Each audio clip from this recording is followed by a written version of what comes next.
नमस्कार सगळ्यांना, पंकज तुमच्या आमचीमध्ये तुमच्या सगळ्यांचं खूप खूप स्वागत आहे। बघणार आहोत कापसासारखा मऊ लुसलुशीत जाळीदार आणि अगदी बेकरीत मिळणारा असा घरच्या साहित्याने बनणारा रवा केक। तर चला सुरुवात करूया।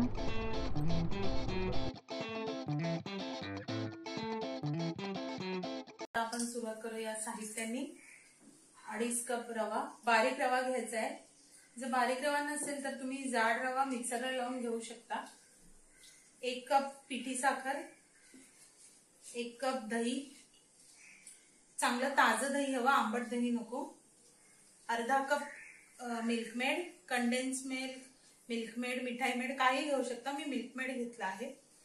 अर्धा कप दूध, त्याच्यात मी केसर घातलेले आहे भिजवायला।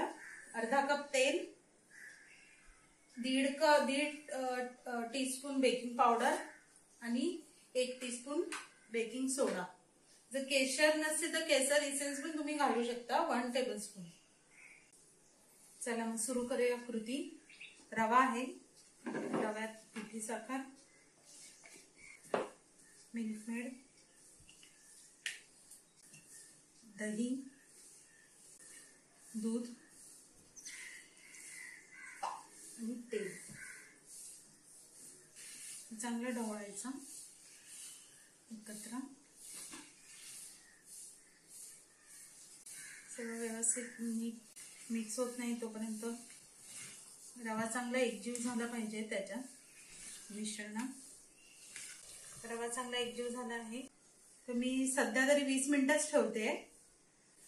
तर 20 मिनिटं आपण साईडला ठेवूया रवा। 20 मिनिटं झालेली आहेत। तर 20 मिनिटांनी आपण ही बेकिंग पावडर आणि बेकिंग सोडा हा सर्वात लास्टला करायचा आहे। हा चांगला ढवळायचा आहे, जास्त ओव्हर बीट पण नाही करायचं ह्याला। आता हा ग्रीस लावलेला हे आहे टीन, 1 kg चा आहे, त्याला मी ऑइल लावून ग्रीस केला आहे। त्याच्यात आपण बॅटर ओतूया।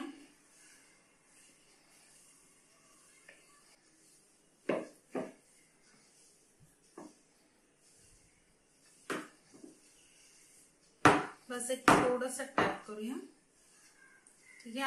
मी ओव्हन प्रीहीट करत ठेवला आहे 180 ला 15 मिनिटांसाठी। आता तो हीट झालेला आहे। त्यात हा मी ट्रे ठेवणार आहे 180 ला 30 ते 35 मिनिटांसाठी। जर तुम्ही कुकर मध्ये ठेवणार असाल तर कुकर प्रीहीट करून घ्यायचा, त्याच्यावर जाळी ठेवायची आतमध्ये, वर हा टीन ठेवून शिट्टी आणि रबर काढून टाकायचा आणि तो बंद करून मध्यम आचेवर 30 ते 35 मिनिटं शिजवून घ्यायचं। हा आता बेक झालेला आहे 35 मिनिटांनंतर। तर आता ह्याला आपण डिमोल्ड करूया। ह्याच्या आता कडा सोडून घेऊया चारी बाजूनी, पण केक हा पूर्ण थंड झाल्याशिवाय तुम्ही डिमोल्ड करू नका, ठीक आहे।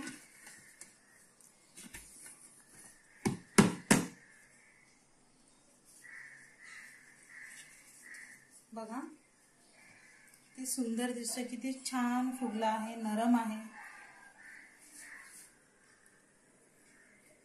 एकसारखा शिजलेला आहे, कलरही सुंदर आलेला आहे। तर आपण तो सर्व करूया। तुम्हाला एक पीस मी कट करून दाखवते।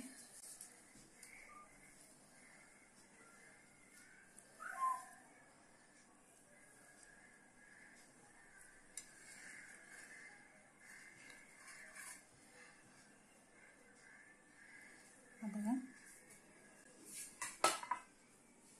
किती सॉफ्ट आहे, गरम आहे। आणि तुम्हाला ही रेसिपी आवडली तर रेसिपीला लाईक आणि शेअर नक्की करा। आणि नवीन असाल तर चॅनलला सबस्क्राईब करायला विसरू नका। नवीन व्हिडिओच्या नोटिफिकेशनसाठी बेल आयकॉनला क्लिक करायला विसरू नका। तोपर्यंत टाटा।